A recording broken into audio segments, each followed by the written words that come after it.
అందరికీ నమస్కారం. ఈరోజు మీరిద్దరూ మాట్లాడేది మీరు వినబోతున్నారు. చాలా గుట్లు బయటపడతాయేమో.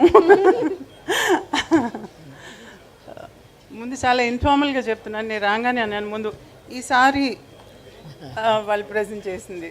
సో నేను ఇంటికి వెళ్ళినప్పుడు ఇంటి ఆడపడుచు అని చెప్పి నాకు ఈసారి ఇస్తే నేను ఈ సారీయే కట్టుకుంటాను. పుస్తకం ఆవిష్కరణకి నేను ఈ సారీయే కట్టుకుంటానని చెప్పాను. So here I am. And ఇంకొక విషయం ఏంటంటే చిన్నప్పుడు అంటే స్కూల్లో చదువుతున్నప్పుడు టీ నగర్లో రామకృష్ణ స్ట్రీట్లో నా క్లాస్మేట్ ఆనంది అని ఉండేది. ఎదురిల్లు అల్లుగారిల్లు. మేము అక్రాస్ ద రోడ్ పరిగెత్తుకుని వెళ్ళేది. అడ్మైర్ చేసేవాళ్ళం సిస్టర్స్ని.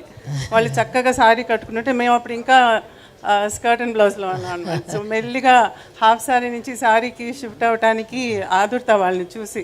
సో ఎలా సారీ కట్టుకోవాలని నేర్చుకుంది కూడా వాళ్ళ దగ్గర నుంచి. సో అక్కడి నుంచి వచ్చిన క్లోజ్నెస్ ఇది.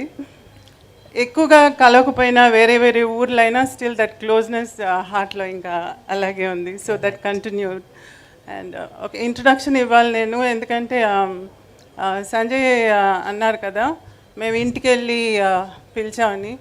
బిఫోర్ దాట్ దానికి ముందే నేను ఫోన్ చేసి సురేఖకి ఫోన్ చేసి ఇలా అనుకుంటున్నాము, బుక్ ఉంది, అది చిరంజీవి అనే గారే దాన్ని రిలీజ్ చేయాలి అని అంటే అసలు ఇంకో థాట్ లేదు, ఆయన అడగలేదు, ఏమీ లేదు. అయ్యో అవునమ్మా తప్పకుండా చేస్తారు, అంతా ఆయనే చూసుకుంటారని గబగబా చెప్పేసింది. అంటే అది కాదు, ఆయన్ని అడిగేసి అంటే నేను చూసుకుంటానులే అన్నీ అని చెప్పి పెట్టేశారనమాట. This is how it went. నేను ఇంటికి వెళ్ళి ఫార్మల్గా పిలవటం అదంతా తర్వాత. అప్పుడు నేను చూడలేదు. అంటే అవార్డు వచ్చిన తర్వాత, పద్మవిభూషణ్ వచ్చిన తర్వాత నేను చూడనే లేదు. నేను చూడాలి, నేరుగా వెళ్ళి ఇన్వైట్ చేయాలని చెప్పి మా ఆయన నేను ఇంటికి వెళ్ళి వాళ్ళని కలిసి ఇల్లంతా తిప్పి చూపించారనమాట. అంటే నాకు రెనోవేట్ చేసిన తర్వాత నేను చూడలేదు ఇల్లు. సో ఎంత చక్కగా నా చేయి పట్టుకుని ఒక తోడు పుట్టిన సిస్టర్ని ఎలా ట్రీట్ చేస్తారో అలా. నేను చిరంజీవి గారిని అన్నయ్య అని పిలుస్తాను, ఎందుకంటే ఈరోజు ఈ ఫంక్షన్ అంతా నేనేమన్నానంటే ఇంట్లో సింపుల్గా ఈ బుక్ని రిలీజ్ చేసేసి మీడియా వస్తే చాలు, ఇంకేం వద్దు నాకు, మీ చేతులతో బుక్ ఇవ్వాలి అంతే, ఇంకేం వద్దు నాకు అని చెప్పా. ఇమీడియట్గా ఆయన ఇలా ఆలోచించి ఎవరైనా పిలవాలి, ఎంత పెద్ద ఫంక్షన్ చేయాలని ఆలోచిస్తున్నాను. నేను అలా కాదు, చిన్నదిగా చేద్దాం అంటే అలాగే చేద్దాంలే అని చెప్పేసి ఈరోజు ఇట్స్ కమ్ టు దిస్. అమ్మకు ఒక పెద్ద కొడుకుంటే ఏం చేస్తారో అది చేస్తున్నారు ఇవాళ.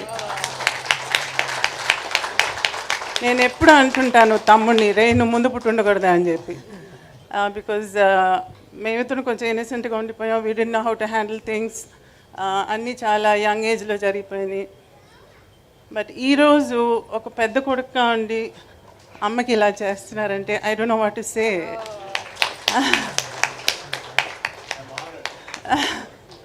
So thank you so much. I have no words.